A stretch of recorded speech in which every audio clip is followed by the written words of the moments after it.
Hey guys, happy Frugal Friday. What a day to be filming in the car. Listen, here are 3 lies that I've been hearing over and over again that I really don't want women to believe.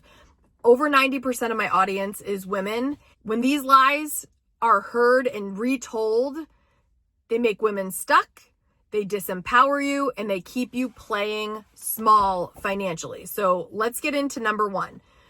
The number 1 lie is, I'm just not good with money. Listen, money management is a skill, not a personality trait. You weren't born knowing how to cook or to drive, right?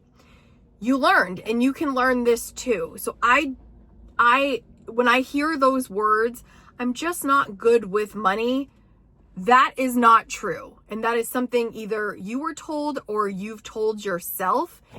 And if you technically are not good with money right now, that doesn't mean you can't be. There are channels like mine that are going to educate you. And I think all it really takes is for you to want to be better with money and put a little focus on it, okay?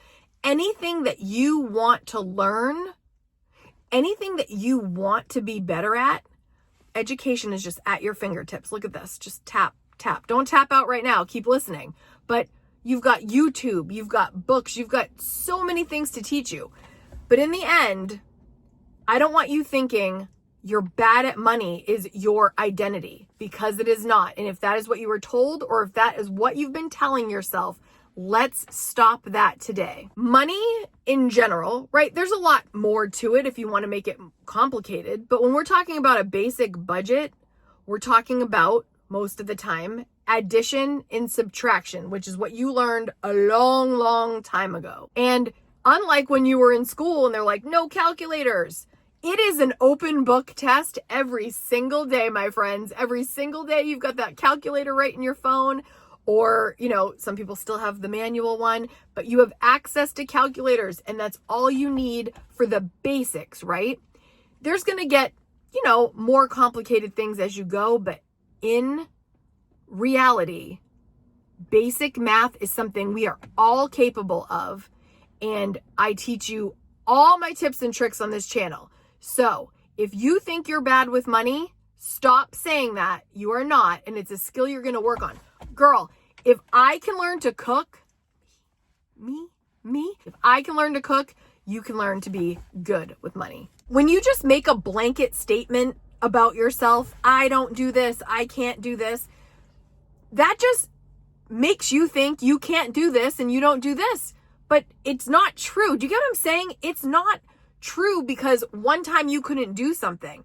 People change. Things change. You grow.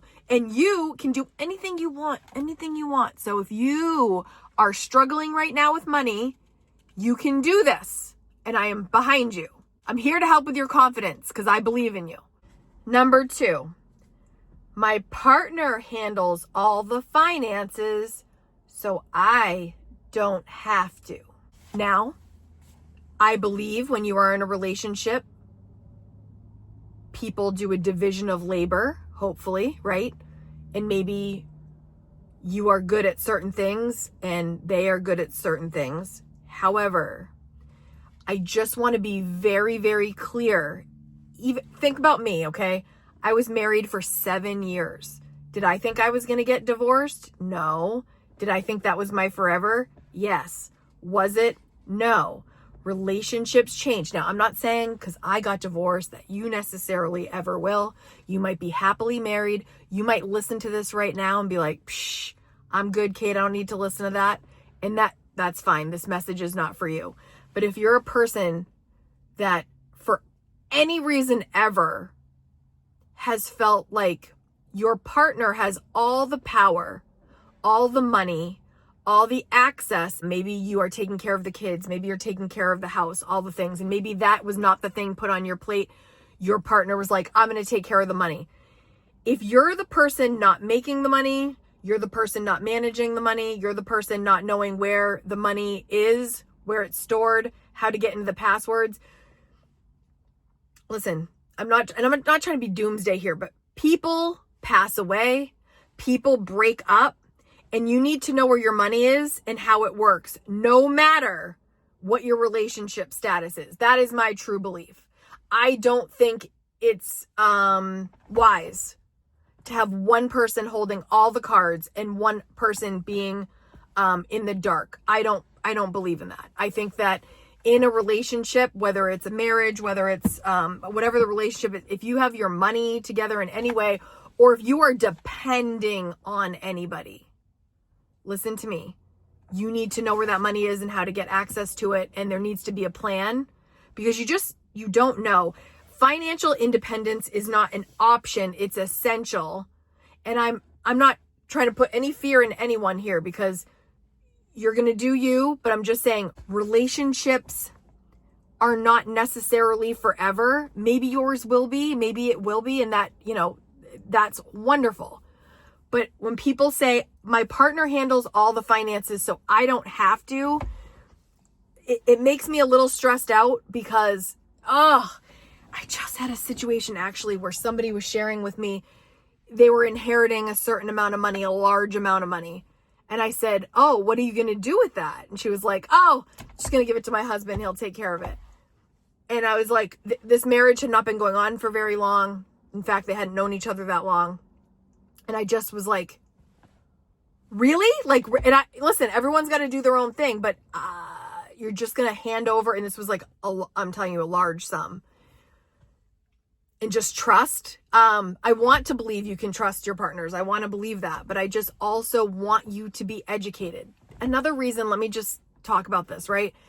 I have people come to me now, currently, that are in relationships and they want out, but they don't have the money to. They have nowhere to go. They don't know where to take the kids. They have no income, and they're just stuck there. And their partner is not behaving in many different ways, as you can imagine. And I say behavior, a loose term, doing things they shouldn't be, and they can't have a place to go. They've got no plan. They've got no options in their mind. I just don't want that to ever be you. I want you to always know where your money's at. I want you to never feel hopeless. I want you to never feel helpless. I want you to know that you always have options, and knowing where your money is and how to handle that is a big part of that. Number 3, money's not that important. I'm not materialistic. Well, I don't consider myself materialistic either, but I do think there is a lot of value in some money. Money's a tool, right? It gives you options, some safety, some freedom, and the ability to say no to the things that are not serving you. There's a term in The Simple Path to Wealth that the author calls FU money. And I don't use curse words, but you know what that means. And that means money to be in a position if something happens that you don't have to take a desperate act, a desperate gig, a desperate job, anything out of desperation, because you have gotten yourself into a position where if it hits the fan, you've got a little backup, right? So while you don't have to be materialistic to want money.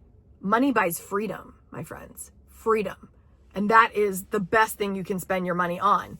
So you don't have to love money, but you do have to learn how to use it.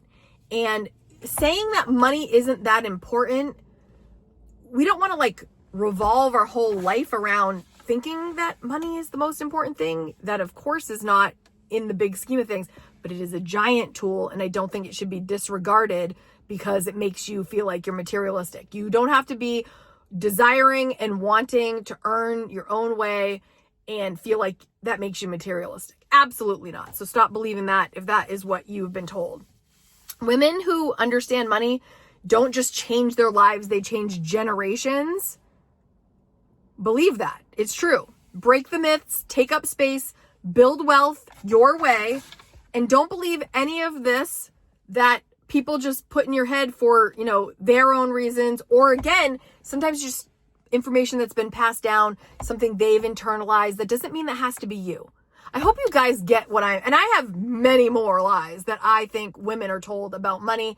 If you want more videos like this, let me know. But And if men are watching this video right now, I think it's good to know, to encourage the women in your life to empower themselves also. And we women have to empower ourselves and talk to each other with compassion and love and encouragement. And I know you know this, but I just feel like sometimes women get the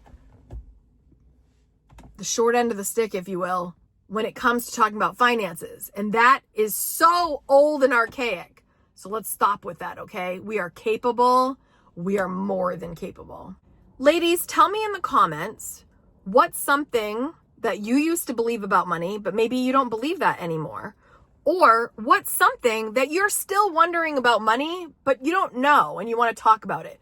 Leave me your comments and thoughts down in the comments section. I love having these conversations. I think it's great to talk about these things so that we don't feel stuck. We don't feel like we are, unable to do certain things, because we can do a lot. Okay, let me know in the comments. If you enjoyed talking about this, I'm going to leave a video for you to watch right here next. Thank you for being here. I'll see you next week. Bye, guys.